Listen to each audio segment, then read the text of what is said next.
Olá, turma, tudo bem? Tudo bem com vocês? A nossa aula de hoje é sobre técnicas fisioterapêuticas de expansão pulmonar.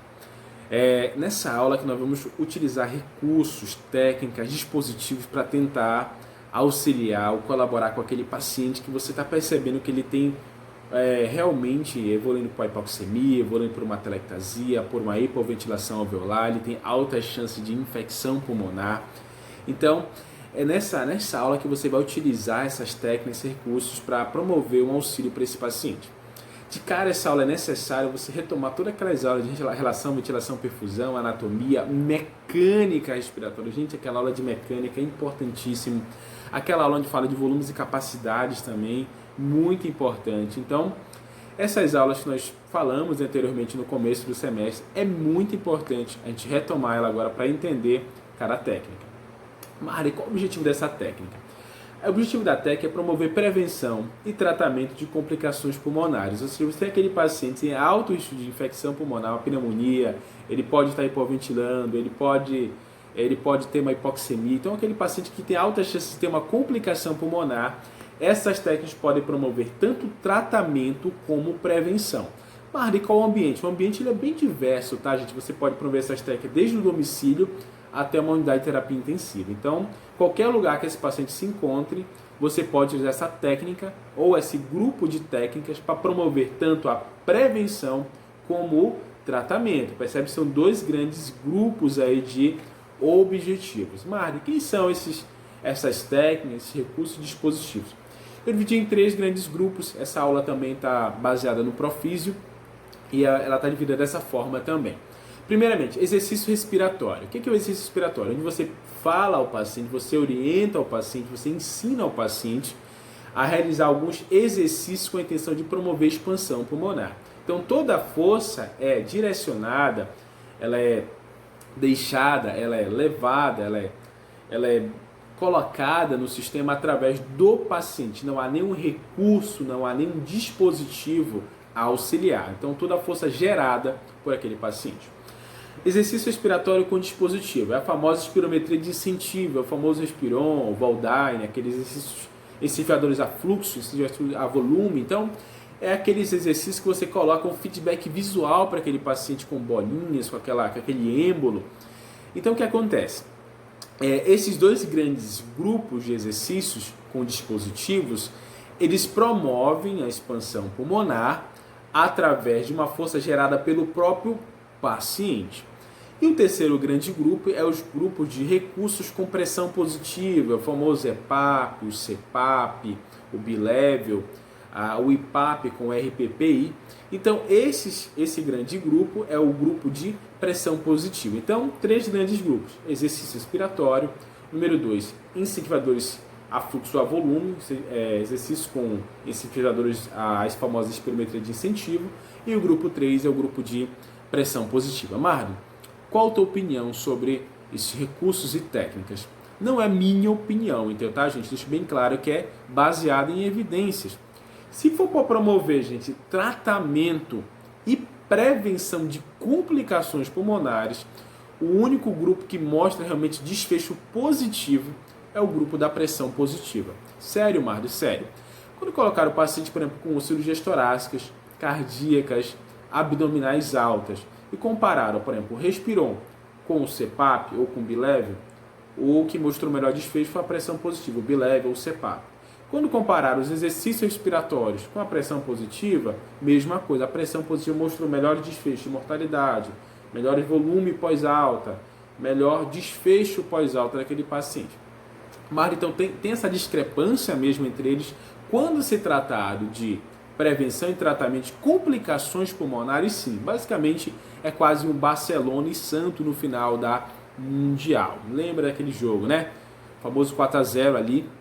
Então o que acontece? Realmente a pressão positiva, ela é bem superior nos seus desfechos, nos seus estudos, quando comparado com esses dois grandes grupos. Beleza? Objetivos gerais das técnicas. Então, nesses três grupos, eles tentam promover os seguintes objetivos. Número 1, atelectasia, evitar a atelectasia, melhor dizendo, é quando aquela unidade alveolar está entrando em colapso, seja por obstrução mecânica, muco no bronco, seja por hipoventilação alveolar, seja por aumento do recolhimento elástico do pulmão, vamos discutir isso depois. Evitar a hipoxemia, ou seja, a umidade do sangue arterial, menor concentração de oxigênio no sangue arterial. Evitar o acúmulo de secreções. Sério, Marla, acúmulo de secreções sim.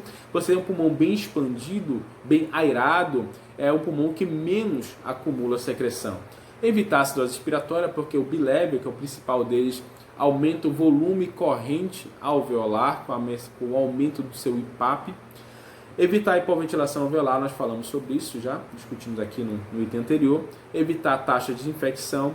Evitar o uso da ventilação mecânica invasiva, principalmente nos grupos A, que estão ligados com a doença pulmonar obstrutiva crônica, o edema agudo hipertensivo. Então, esses dois grandes grupos têm altas taxas de melhora e de não intubação quando utilizado a recurso de pressão positiva ou ventilação não invasiva. Beleza, então, esses são os objetivos dessas técnicas ou recursos de expansão pulmonar. Marli, nesse terceiro slide aqui tem uma imagem interessante. Tem uma regra, uma grafia ou algo matemático falando sobre a expansão pulmonar. O que você pode me explicar sobre isso? Para você promover expansão pulmonar, gente, é necessário você entender essa grande regra. Para promover expansão naquele órgão, naquela víscera, naquelas unidades alveolares, você precisa aumentar a pressão transpulmonar dentro daquele pulmão. E a regra diz o seguinte: você pode aumentar a pressão transpulmonar de duas formas. Aumentando a pressão alveolar, CPAP, bilevel, EPAP, RPP, ou seja, eu aumento a pressão dentro da unidade alveolar, seja na fase I, seja na E, seja nas duas fases. Com que intenção, Mário? Lembra que na unidade alveolar, no final da expiração, a pressão é próxima a zero, porque nós não temos PIP fisiológica. O que mantém a unidade aberta é o recolhimento da caixa com o recolhimento do pulmão. Essa fisiologia, essa mecânica é que promove que ainda tem ar nos alvéolos no final da expiração, porém distribuído por milhões de alvéolos, mas não gere uma pressão, não gere uma PIP extrínseca, uma PIP fisiológica naquele paciente. O que mantém aberto, então, esse equilíbrio, esse equilíbrio dinâmico entre a caixa torácica e o pulmão. Então, nós não temos pressão alveolar no final da expiração. Então, quando você coloca um dispositivo com esse recurso, você aumenta a pressão transpulmonar, porque você aumenta a pressão alveolar. Opa, então, se eu coloco um CPAP, um bilevel, um IPAP, no caso o RPPI, eu aumento a pressão alveolar. Se eu aumentar a pressão alveolar, eu posso aumentar a pressão transpulmonar. Mas a pressão pleural. Quanto mais esforço o paciente fazer, mais ele vai negativar a pressão pleural. Automaticamente também vai aumentar o volume pulmonar, porque também vai aumentar a pressão transpulmonar. Então, eu posso aumentar a pressão transpulmonar de duas formas. Expondo ao paciente algum exercício, algum recurso que aumente a pressão pleural, reduza a pressão pleural. Ou, número 2, eu posso aumentar a pressão alveolar através de algum dispositivo ou recurso. Então, perceba que tem um raciocínio lógico ou fisiológico para utilizar esses três grandes grupos. Ou vou utilizar algum recurso, alguma técnica que reduza ainda mais a pressão pleural com a intenção de aumentar a pressão transpulmonar, ou vou usar algum dispositivo que gere aumento de pressão alveolar para aumentar a pressão também transpulmonar. Marder, em grupos cirúrgicos, geralmente são esses pacientes que estão realmente na unidade de internação, unidade de urgência, unidade de terapia intensiva. Esses pacientes, eles geralmente têm muitas taxas de complicação pulmonares. Eu quero tentar prevenir, eu quero tentar tratar esse paciente. Sim, você pode usar esses recursos, esses três grandes grupos que nós falamos, apesar que só tem evidência forte, entendeu? No grupo de pressão positiva. Mas quem são esses pacientes cirúrgicos que têm maior taxa de complicações pulmonares? Quem são esse grupo que eu devo observar com mais atenção? Idosos, pacientes submetidos a um grande tempo de anestesia, paciente ficou sob bloqueio neuromuscular, algumas incisões que nós vamos falar depois, cirurgias torácicas, cardíacas, abdominais altas. Então, essas cirurgias, entendeu? Elas promovem realmente uma redução do volume alveolar, seja por dor, seja pela própria incisão, seja pelo tempo de anestesia, pelo tempo de ventilação mecânica, ou se já tem algum sítio, alguma local de infecção naquele paciente que já está internado.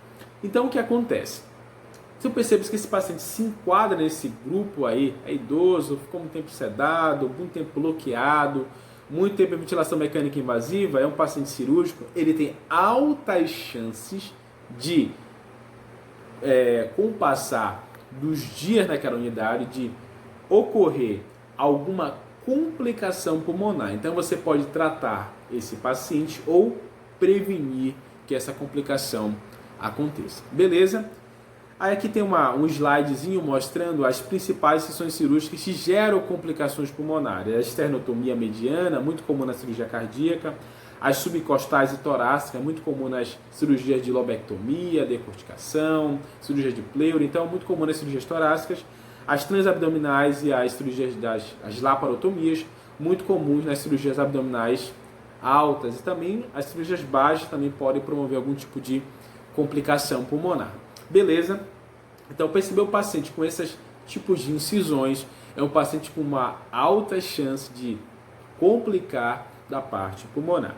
Mas por que ele complica? Quais são as principais complicações dessas cirurgias torácicas e abdominais? Simples, gente.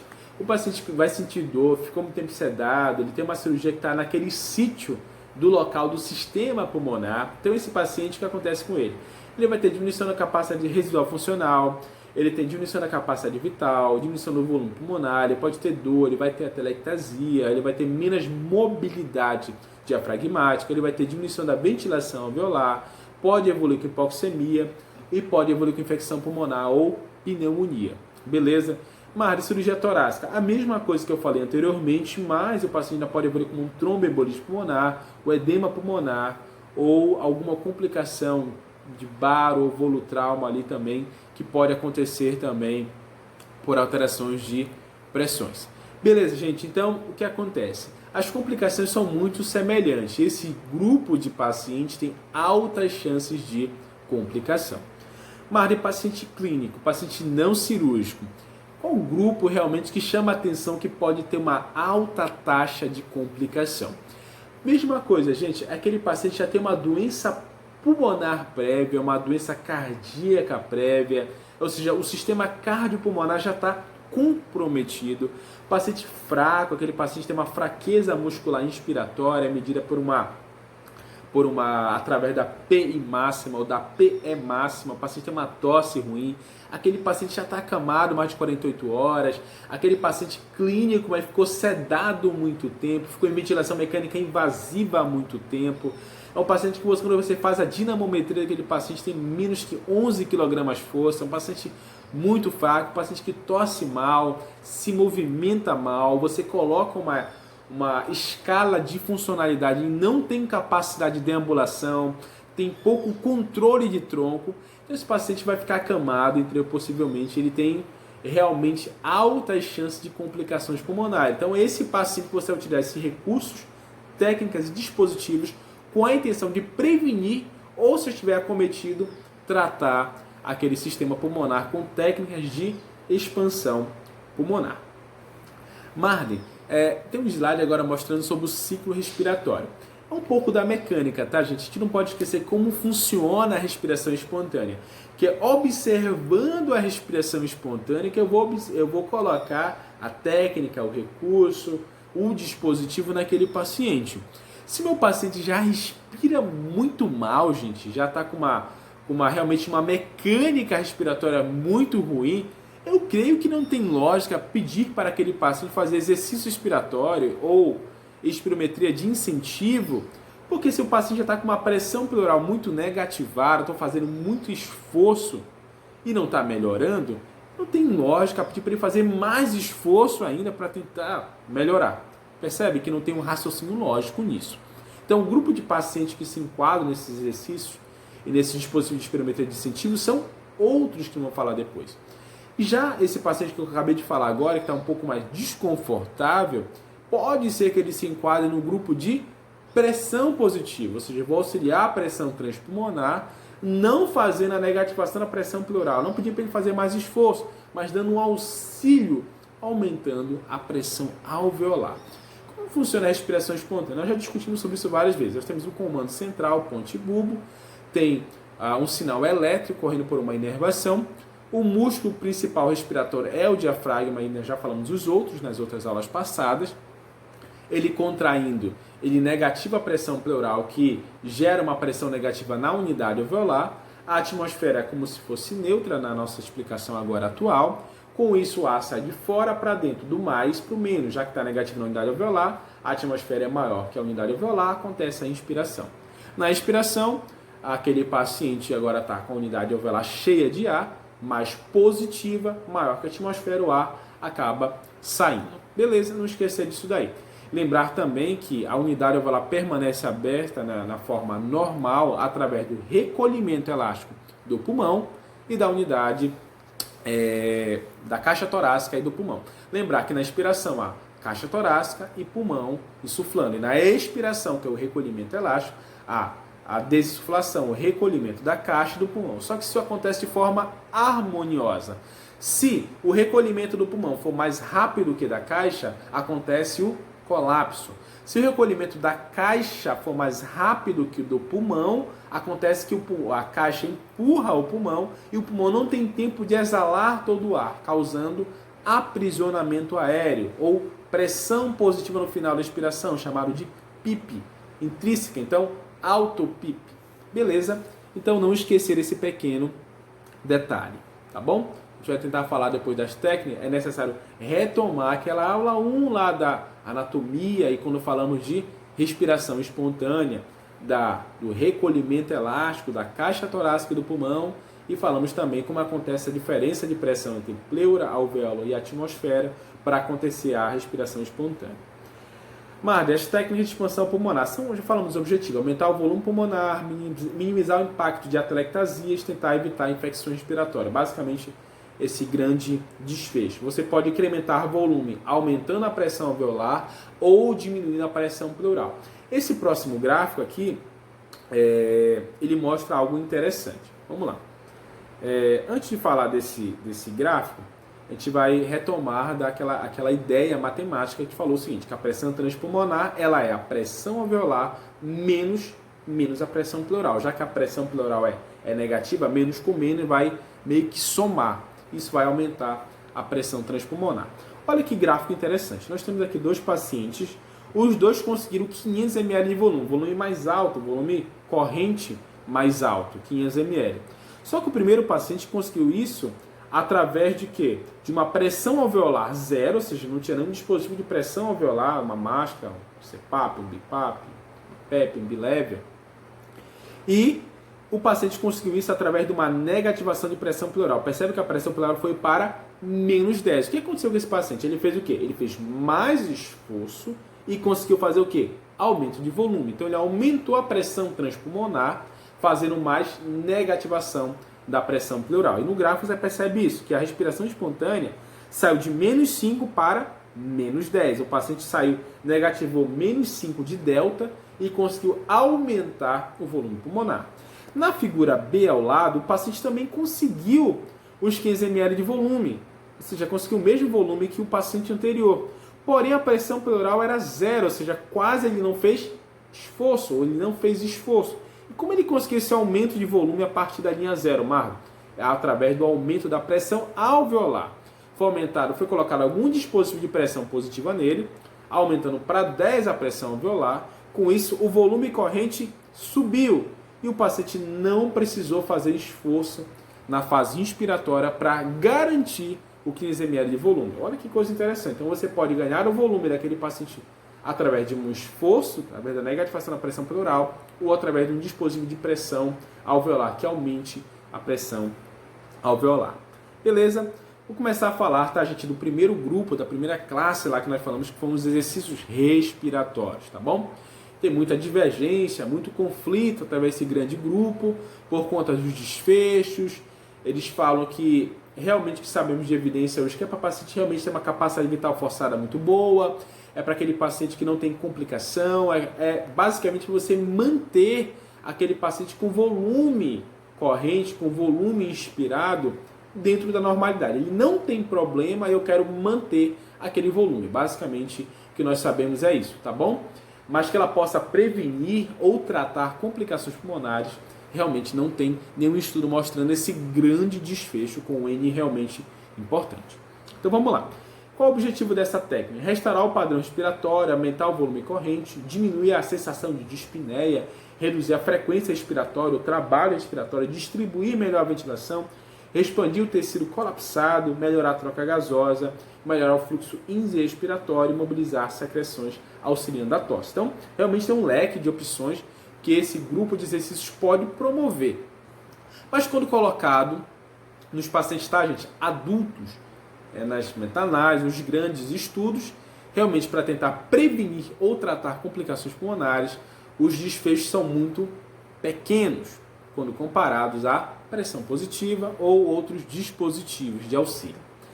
Vamos lá, gente. Então, vou falar do primeiro exercício respiratório. Então, dentro do primeiro grupo, primeira técnica ou exercícios de expansão pulmonar, e eu estou agora no grupo exercício respiratório.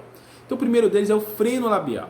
O freno labial nada mais é que você solicitar ao paciente, entendeu? Para que ele fique com o lábio semicerrado ou os dentes também semicerrados, fechados, com a intenção de reduzir ou retardar a fase exalatória. O paciente puxa o ar, só que em vez da exalação acontecer de uma forma mais rápida, ela vai acontecer de uma forma mais lenta. Você vai pedir para o paciente fazer um pequeno fechar da boca, um pequeno semicerrar dos dentes, tipo isso. Você puxa o ar, paciente. Solte agora. Com o dente semicerrado, há um retardo no fluxo exalatório, aumentando o tempo expiratório. Então, qual a intenção dessa técnica chamada freno labial? Otimizar o tempo expiratório, bem lógico, deslocar aquele ponto de igual pressão. Lembra do ponto de igual pressão lá na aula de mecânica respiratória, que é quando a pressão intrabrônquia é igual à pressão pleural. Essa igualdade de pressão fecha o brônquio nas unidades brônquicas que não tem cartilagem.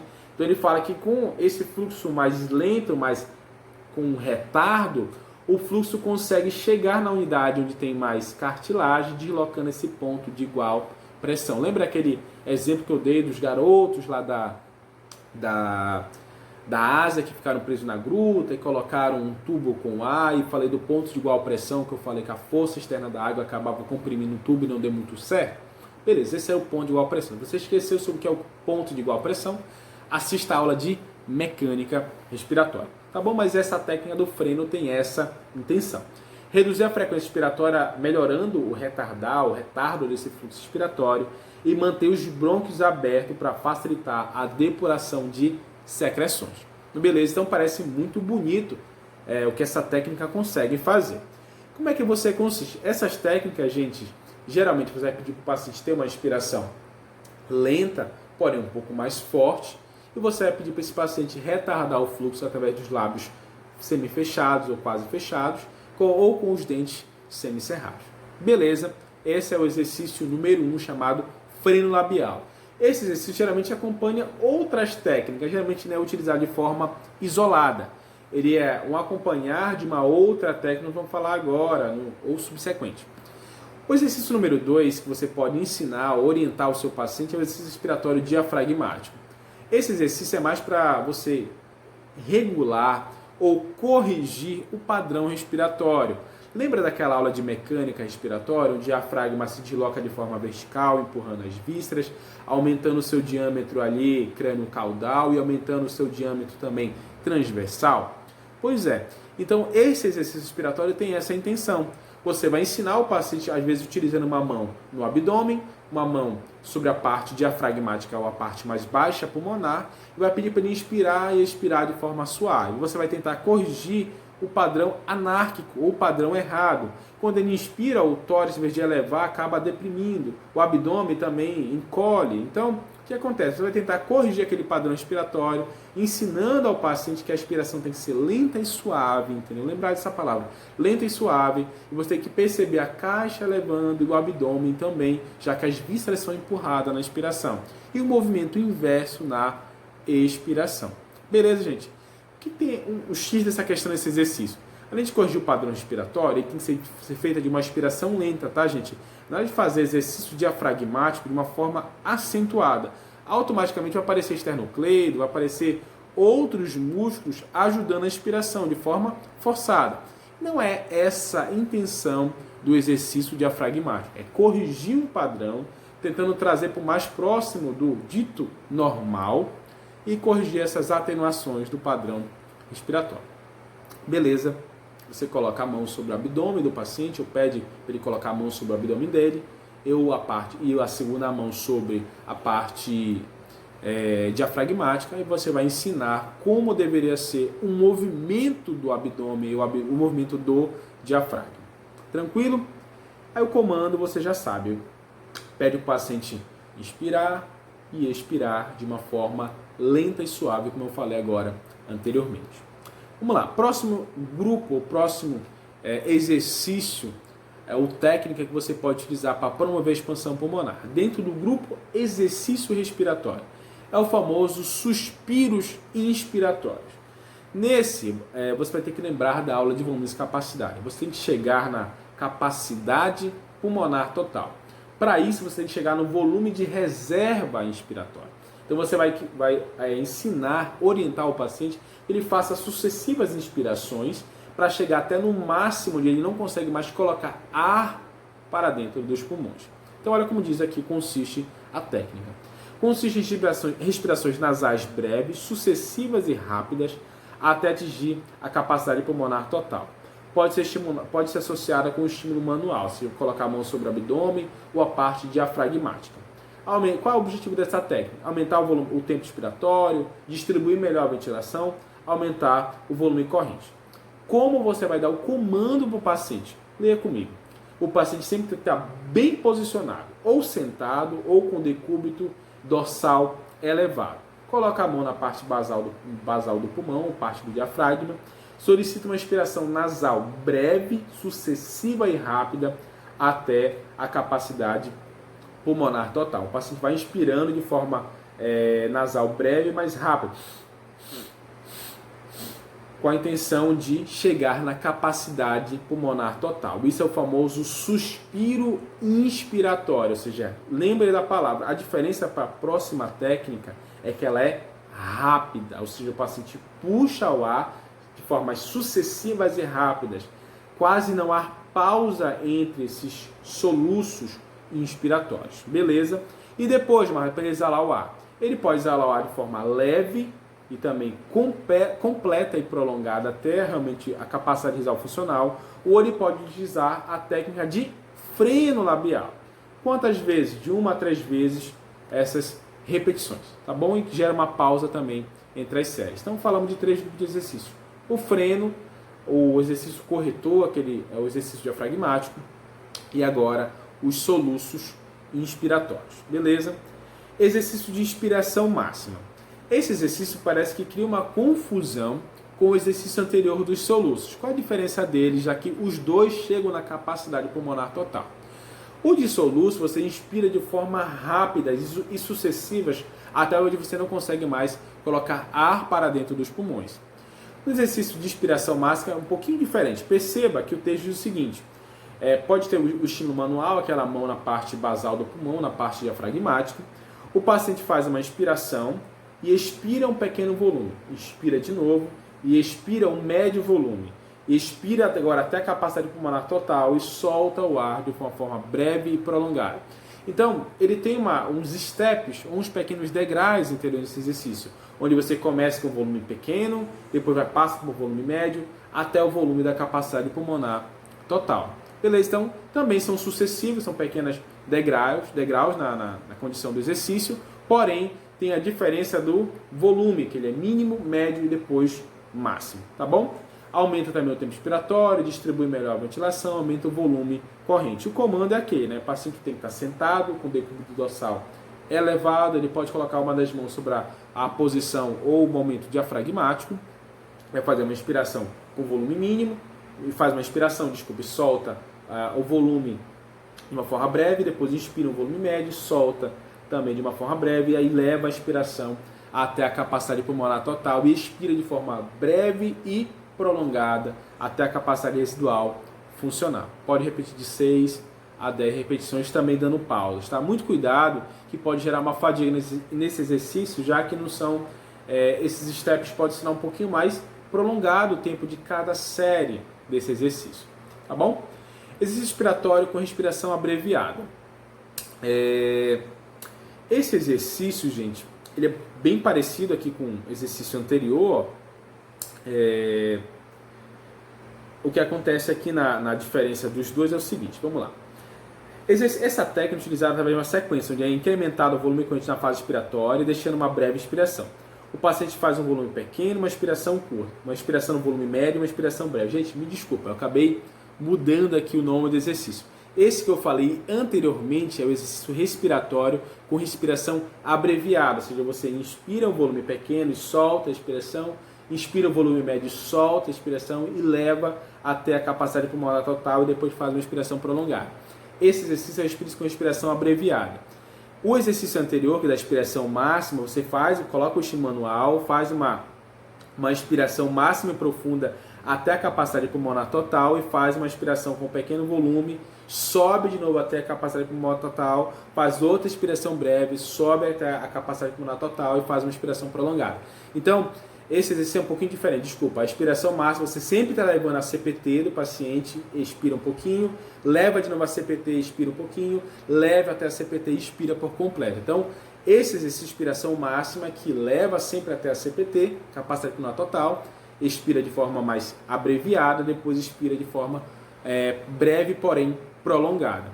Esse exercício que vai fazendo pequenos steps de volume na fase inspiratória é o exercício respiratório com respiração abreviada, tá? Eu fiz uma pequena troca com os nomes, tá bom? Inspiração máxima, então, leva até a CPT, expira um pouco, leva até a CPT de novo, expira mais um pouco, e leva até a CPT e expira de forma completa, breve e prolongada. O de respiração abreviada, não, você expira um volume mínimo, expira volume médio, expira volume total, capacidade de CPT, expira breve e prolongado. Percebe que os steps de volume são mínimo, médio e CPT. Lá não, já leva para CPT sempre em todos os steps do exercício. Então essa é a diferença dos dois, tá bom? Esse é o comando que você tem que oferecer. Exercício respiratório com inspiração máxima sustentada. É aquele que você leva a CPT e faz uma pausa lá em cima, lá na capacidade inspiratória máxima do paciente. Então o que acontece? Você manda o paciente puxar o ar, paciente, segure por 3 segundos. Eu vou falar a palavra mantenha 3 vezes. Depois você solta o ar de forma breve e prolongada. Pode colocar um freno também associado. Qual a intenção desse exercício? A principal dele é aumentar o tempo expiratório, aumentar o volume corrente e distribuir melhor a ventilação. O comando é aquele, né? Paciente sentado na posição decúbito dorsal elevado. Perceba que o posicionamento se enquadra em todos os grupos de exercícios. O paciente vai expirar de forma rápida ou um pouco lenta, mas chega a CPT, ele vai sustentar na CPT por 3 segundos. Ou o terapeuta fala a palavra mantenha por 3 vezes, depois ele solta todo o ar de forma breve e prolongada. Beleza, gente? Cuidado que esse exercício também pode gerar fadiga. Então, esses são os principais exercícios com a intenção de promover expansão pulmonar. Tranquilo? Marda, e agora? Qual o próximo grupo? Espirometria de incentivo. É o famoso afluxo. Espirometria a volume. É o famoso respiron a fluxo. E o Voldine a volume, muito conhecido. Qual o benefício deles, Marda? Baixo custo, o paciente pode realizar sozinho se bem orientado e tem um feedback visual. Posicionamento contra esses exercícios com espirometria de incentivo. Pouca evidência científica, não melhora, não tem evidência mostrando que trata ou previne complicações pulmonares. Então é muito inconsistente pacientes clínicos e cirúrgicos que já têm alguma complicação pulmonar, tá bom? Está aqui a imagem deles no próximo slide. Vou falar agora afluxo. Esse afluxo é o seguinte, ele é um dispositivo com 3 esferas ou 3 câmaras. O paciente vai ter uma traqueia e uma peça bucal. A orientação precisa ser o seguinte, o paciente tem que estar sempre na posição como? Sentado, com o decúbito dorsal elevado, ele vai ser instruído como realizar o exercício e vai ser demonstrado para ele no próprio equipamento. Ou seja, o paciente vai pegar o equipamento, o terapeuta fala, olha, você vai conectar a traqueia no equipamento, você vai observar a peça bucal. Você vai acoplar a peça bucal na sua boca de que forma que não tenha vazamentos. Não pode haver escape de ar pela sua boca. Beleza? Tranquilo. Agora você vai puxar o ar de forma lenta e profunda com a intenção de subir cada bolinha dessa nas câmaras. E tem uma fisiologia, tem uma mecânica nessas câmaras. A primeira câmara, geralmente que é a primeira bolinha, geralmente da esquerda, ela tem um fluxo de 600 ml por segundo, geralmente um fluxo a litros, um pouco acima de 30 litros. Já a terceira câmara, para você subir aquela bolinha da terceira câmara, tem que ter um fluxo acima de 70 litros, um fluxo acima de 1.200 ml por segundo. Então, o paciente tem que ter um pouco mais de força ou de fluxo inspiratório para conseguir subir as 3 bolinhas. Então, fica um feedback visual para realizar o exercício de expansão pulmonar com a intenção de chegar nessa capacidade também pulmonar total. Tranquilo? Esse é o incentivador a fluxo, tá bom? O comando eu falei, né? Puxar todo o ar de forma lente e suave, de forma também um pouco mais rápida, subindo as 3 bolinhas, sustenta lá em cima, pode manter a sustentação de 2, 3 segundos, depois desconecta a peça bucal da boca do paciente, ele vai soltar o ar de forma breve e prolongada. Cuidado com a fadiga também, tá bom? O próximo incentivador a volume é o famoso Voldani, muito conhecido, entendeu? Ele tem uma câmara única com uma peça, um êmbolo, uma pastilha, geralmente dividido em cada pedaço por 500 ml, com um volume total de 5 litros. O paciente deve puxar o ar de forma lenta e prolongada, tentando atingir sua capacidade máxima de inspiração, e o feedback visual é o volume que ele vai alcançar. O paciente tem que estar como? Sentado, decúbito dorsal elevado, vai ser instruído quanto ao exercício, a quantidade de repetições que ele vai fazer.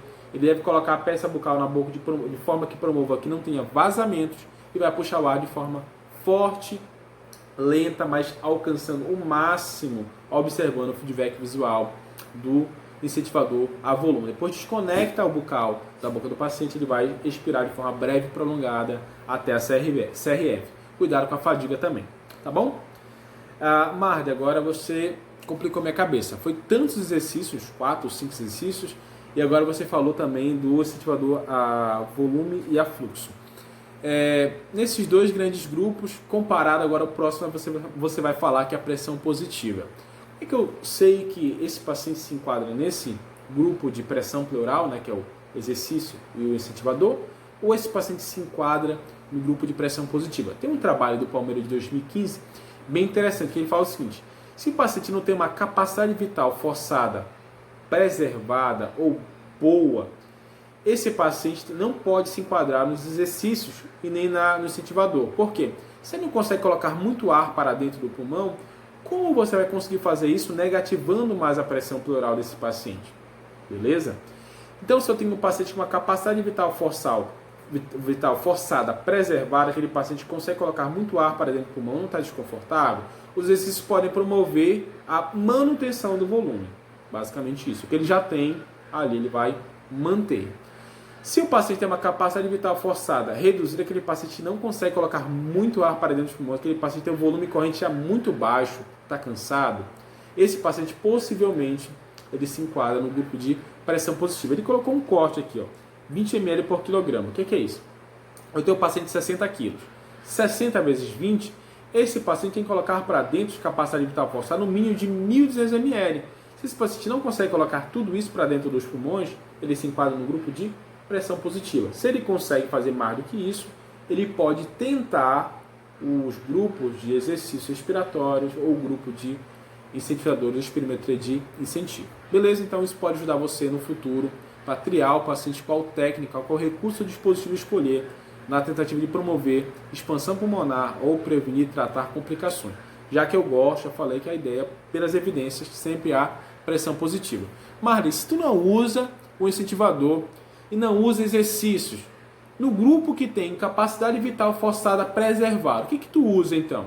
Se esse paciente tem capacidade vital forçada preservada, esse paciente pode promover a melhora do sistema cardiopulmonar através de exercício resistido, exercício aeróbio, exercício fora do leito. Então, eu fazendo uma caminhada, um teste de esforço, um exercício resistido, eu estou melhorando a capacidade vital forçada, eu estou melhorando o sistema cardiopulmonar sem fazer espirometria de incentivo e sem fazer exercício respiratório.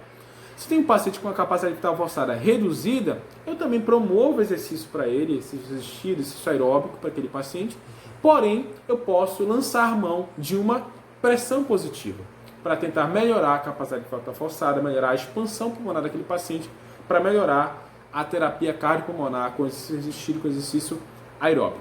Beleza? Então agora vamos para o terceiro grupo, que é o grupo de pressão positiva. Então é uma aula bem extensa, né? A gente tem vários recursos, técnicas e dispositivos que você pode utilizar com aquele paciente. Mas o principal, gente, é fazer uma boa avaliação. Grave esse termo, faça uma boa avaliação. Avaliando bem seu paciente, você vai saber qual grupo de exercícios, dispositivos visuais ou recursos que você vai utilizar com aquele paciente. Vamos lá, Marlon. Vou falar agora do primeiro, tá, gente? Recurso de pressão positiva é o famoso instrumento ou pressão inspiratória positiva. Como é que funciona ele? Eu vou trazer aquele conhecimento de volta à sua mente e nós falamos o seguinte, que a gente não tem pressão positiva no final da expiração. Lembra que a gente tem ar no final da expiração, tem um volume de residual que não sai dos pulmões, mas o que mantém a unidade alveolar aberta no final da expiração é o equilíbrio mecânico entre a caixa torácica e o pulmão. E o ar que sobra no pulmão é distribuído entre os milhões de alvéolos, não gerando uma pressão positiva. Então, no final da expiração, a pressão é próxima a zero.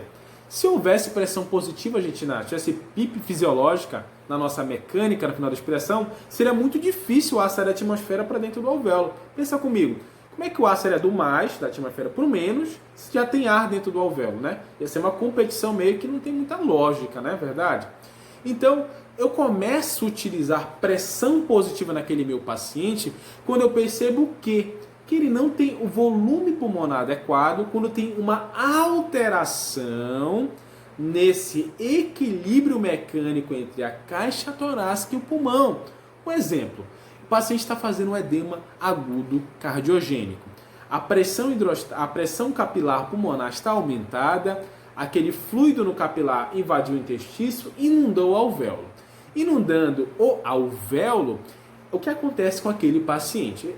Aquele fluido no interior alveolar vai aumentar o recolhimento pulmonar, gente. A caixa está recolhendo bem, porém o pulmão começa a recolher como? Mais rápido, porque a quantidade de fluido naquele alvéolo vai aumentar o recolhimento elástico pulmonar, fazendo com que aquele alvéolo, aquela unidade alveolar, entre em colapso. Porém, quando você bota uma pressão positiva no final da expiração, como essa PEP que está aqui descrita no texto, o que acontece? A PEP diminui a velocidade desse recuo elástico. O paciente inspira e ele respirava rápido. O recuo pulmonar era rápido, gerando um colapso. Quando você bota uma pressão, o paciente inspira e quando ele vai expirar, o que acontece? O recuo fica mais lento, uniforme com a caixa, como era anteriormente quando ele estava sadio. Então, esse recurso melhora então o recuo elástico pulmonar, fazendo um pequeno freio no recuo elástico pulmonar, promovendo então o ganho de volume, melhora da dispneia, melhora da frequência respiratória, melhora da capacidade residual funcional, mantendo esse volume de reserva respiratória, mantendo o volume residual. Mardi, como é esse recurso? Era o famoso threshold, ou threshold PEP. O paciente inspira, geralmente, puxa o ar, e na hora que ele solta o ar, você coloca no paciente uma máscara com uma válvula chamada spring load. É uma válvula chamada carga de mola. Essa válvula você regula por uma mola uma pressão positiva, que não é zero. Lembra que ele está expirando e sobra zero no final, né? Na fisiologia dele normal. Então você coloca 1, 2, 3, 4, 5. Geralmente os estudos falam para você colocar de 10 a 20 de pressão expiratória nessa mola. Então quando o paciente começar a expirar, ele vai expirar contra uma pressão positiva. Uma pressão positiva na expiração. Com isso, vai diminuir o recuo elástico pulmonar, garantindo melhora de volume, melhora de capacidade residual funcional, melhorando a sensação de dispneia naquele pulmão que está recolhendo muito rápido. Beleza? Aqui está uma imagem, tá? Duas imagens mostrando como fazer esse dispositivo de pressão expiratória positiva no paciente inspira, é colocada a máscara e expira contra aquela máscara, aquela pressão de mola, aquela carga de mola, contra aquela válvula que você mensurou a pressão que ele deveria realizar. Beleza? Já falei o que acontece, né? Melhora o volume exalado, melhora o tempo expiratório, retarda esse recuo elástico que está muito acentuado. Beleza? É um efeito de PIP, né? Então, paciente, gente, o paciente tem que ser orientado ao exercício sentado, com decúbito dorsal elevado, explicar o que ele tem que respirar contra uma válvula. Isso pode ser um pouco desconfortável no começo, mas depois das séries e repetições, isso vai melhorar. Então, é feito com repetições, tá, gente? O paciente inspira e expira contra essa válvula, tudo bem? Vamos lá. O segundo dispositivo que tem pressão positiva é chamado de RPPI, ou pressão positiva apenas na inspiração. Então, ele só tem o famoso IPAP. O que é IPAP, Marlon? Pressão positiva na fase inspiratória. Como funciona? Quando o paciente inspirar, vai ser colocada uma pressão positiva para ele. Então, o que acontece? Olha que interessante. Porque a pressão transpulmonar vai aumentar nesse paciente. Lembra que ele está fazendo esforço? Se ele faz esforço, ele negativou a pressão pleural. Automaticamente aumentou a pressão transpulmonar, ele vai jogar volume para dentro. Só que se o volume for insuficiente, está gerando hipoventilação alveolar, eu vou tentar melhorar a pressão transpulmonar através desse volume, fazendo o quê? Aumentando a pressão alveolar. Eu faço, o paciente inspira, na hora que ele inspirar, eu vou conectar uma máscara e vou, exemplo, um recitador manual, um ambu, eu vou pressionar aquele ambu. Quando eu pressiono aquele ambu, eu vou jogar uma pressão positiva para aquele paciente na fase inspiratória. Então ele vai aumentar a pressão transpulmonar, por quê? Porque além do esforço da pressão pleural, eu vou ter mais agora o ganho da pressão alveolar. A soma das duas coisas aumenta a pressão transpulmonar. Que recurso é esse?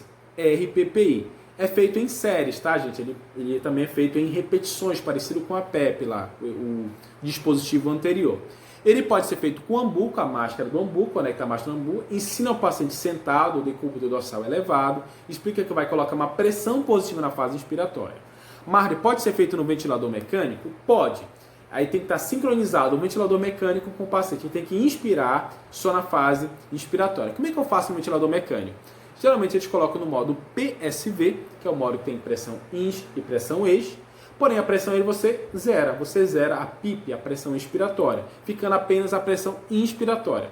Quando o paciente puxa o ar, acontece que vai acontecer um IPAP, vai ter um aumento só na fase inspiratória. Quando ele expira, não vai haver a PIP, não vai haver pressão. Que recurso é esse? Esse recurso é o RPPI. Função dele, aumentar o volume corrente, diminuir a sensação de dispneia, melhorar a capacidade residual funcional, melhorar o volume corrente, tentar melhorar o volume minuto alveolar. Já alguns terapeutas pegam esse recurso chamado RPPI, colocam também uma válvula de carga de mola, que é o spring load, e podem regular na fase expiratória, fazendo uma terapia conjunta. Tem o RPPI mais uma PEP, um exemplo, ele uniu uma coisa com a outra, meio que está modificando a técnica realmente primária ou principal, mas pode realizar também, entendeu? Dessa forma, colocar a pressão na INS e colocar uma válvula para fazer a pressão na INS. Se tiver no ventilador, basta aumentar a PIP que está fazendo a fase expiratória também, tá bom? Forma de realização já falamos, pelo ambu, colocar a máscara, e se quiser fazer isso tem que botar uma mola, se não tem mola, fica só na INS, tá bom? E no ventilador, zera a PIP, deixa só a pressão inspiratória, o paciente inspira com a soma dessa pressão alveolar. Tem contraindicações, Mari? Sim, tem contraindicações. Você não vai colocar em doenças pleurais, em pneumotórax, paciente com cirurgia digestiva, operou o esôfago agora e vai aumentar essa pressão de forma absurda, risco de soltar aquela anastomose. O paciente já está hiperessuflado, você vai agariar só volume na fase, isso também não tem lógica, tá bom? Então tem sim algumas contraindicações, você tem que avaliar caso a caso. Geralmente, o paciente que se enquadra nessa RPPI é o paciente que tem o quê? O aumento do recuo elástico pulmonar, uma possibilidade de doença restritiva, ele tem restrição, ele não consegue ganhar volume, porque o recuo do pulmão é mais rápido que da caixa, está fazendo atelectasia, fazendo colapso. Beleza? O RPPI se enquadra nessa condição. Tá bom? Aí você vai fazendo repetições com o paciente. Alguns estudos mostram 4 séries de 25 repetições e por aí vai. Você pode avaliar o antes e depois? Sim. Se você na unidade ou em domicílio você tem um ventilômetro que avalia o volume minuto, o volume corrente, você pode fazer o volume corrente e minuto antes da terapia e depois da terapia. Lembrando que você pode dar pausa também entre essas repetições caso o paciente sinta algum tipo de cansaço ou fadiga. Toda a técnica a gente desce, você tem que avaliar o paciente caso a caso e ficar monitorizando o paciente em cada recurso ou técnica, tá bom? as imagens de como pode ser feito, o RPP com válvula ou não. E agora os dois últimos dispositivos, que é o CPAP e o Bilevio. O CPAP é o seguinte, gente. O CPAP é uma pressão contínua, ou seja, não é só na ins e não é só na ex. É uma pressão única. O que acontece? O paciente inspira, tem aquela pressão. O paciente expira, tem aquela pressão. Um exemplo. O paciente inspirou, o que acontece? Ele inspira e negativa a pressão, olha o que acontece, negativa porque a pressão é negativa na ins e volta para o basal. Ele inspira e negativa a pressão e volta para o basal. Então, essa é o gráfico de pressão na respiração espontânea. Lembrando que a fase ins ela é negativa e a expiração ela volta meio que para neutralidade. Quando você coloca uma pressão no paciente, o que acontece? Você já começa a inspiração aonde? Lá em cima, acima do zero pressórico. Exemplo, vou colocar uma pressão de 10 no paciente, um CPAP de 10. Então ele vai inspirar começando do 10. E quando ele expirar, ele cai no 10. Ele inspira, ele sai do 10. Ele expira, ele volta para o 10. Então ele está respirando por cima, ou melhor dizendo, continuamente com uma pressão positiva. Que recurso é esse? CPAP. Então o CPAP é nada mais que oferecer uma pressão contínua, esteja o paciente na fase ins ou na fase ex. Então ele não está no zero pressórico, ele não está fazendo negativação na ins, voltando para o zero pressórico na ex. Negativação na ins, zero pressórico na ex. Ele está fazendo diferente com o CPAP. Coloquei uma pressão, exemplo 10, que eu coloquei aqui no exemplo. Então, como eu estou falando para vocês, então, o CPAP, o paciente ele não está fazendo negativação na ins, zero pressórico na ex. Ele está já sob uma pressão de, por exemplo, 10 centímetros de água. Ele inspira, cai a pressão, mas ele não cai para o zero pressórico, ele não cai de uma forma abaixo do zero pressórico. Ele cai a partir do 10 que você colocou, exemplo. Você fez lá, ele fez uma força, caiu para o 8. Mas ele volta, quando ele expirar, ele vai voltar para o 10 pressórico. Ou seja, há uma pressão contínua na via aérea, independente se ele está na ins ou na expiração. Ou seja, há uma pressão que sustenta aquela unidade alveolar aberta. Que terapia é essa? CPAP. Muito comum, muito utilizado no edema agudo hipertensivo, tá bom? O que ele faz, Margo? Melhora a capacidade residual funcional porque ele diminui o recuo elástico. Já que o pulmão está se recolhendo muito rápido, agora há uma pressão contínua. O paciente inspira e expira. O paciente inspira e o paciente expira de uma forma harmoniosa com a caixa torácica, fazendo com que o recolhimento seja dinâmico e não tenha mais aquele recolhimento abrupto do pulmão. Beleza? Aí aqui tem mais fotos de dispositivo, você pode fazer em ventiladores mecânicos ou pode fazer em ventiladores de turbina, que são aqueles domiciliares, próprios para ventilação não invasiva, onde ele carrega o ar do ambiente, pressuriza e oferta para o paciente. E o Bilevio, Marco? O Bilevio é um pouquinho diferente, olha que interessante. Eu falei que o CPAP está aqui em 10, eu dei um exemplo de 10 do CPAP. O Bilevio ele consegue separar as duas pressões. O paciente inspira, entra uma pressão acima dessa pressão já que já está aqui. Ele expira, ele volta para esse 10. Vamos dizer que tem um IPAP aí de 18. Então, o paciente, o 18 é contando do zero, tá, gente? Ele inspira, vai para o 18. Ele expira, sobra no 10. Ele inspira para o 18. Ele expira, sobra no 10. Então, ele inspira, sempre vai estar acima do valor desse PAP ou dessa PIP, ele volta e cai sobre essa pressão inspiratória positiva da expiração. Então, tem uma dissociação de pressões, seja ele inspirando e seja ele expirando. O Bilevio é muito utilizado em doenças pulmonares obstrutivas, em doenças que eu quero aumentar o volume corrente. Por que obstrutivas, Marli? Já que a caixa está recolhendo mais rápido que o pulmão, o paciente não está hiperessufado, eu não vou estar jogando mais ar para aquele pulmão? Sim, só que a gente não pode esquecer o seguinte, que essa força ela também pode deslocar o ponto de igual pressão, facilitando a exalação no paciente, fazendo que diminua a hiperinsuflação pulmonar também. Então o Bilevio é muito utilizado também nessa condição. Beleza, então, Bilevio, inspira, tem uma pressão, expira, sobra outra pressão. Esses foram, então, os recursos técnicos e dispositivos de expansão pulmonar. Vai ter uma aula, gente, específica de ventilação não invasiva, onde eu vou falar do CPAP, do BIPAP, dos dois principalmente, na forma terapêutica de uso, tá bom? Então, muito obrigado, foi esses 3 grandes grupos. Qualquer dúvida, WhatsApp, Google Class, então você pode perguntar que nós vamos responder. Valeu e até a próxima!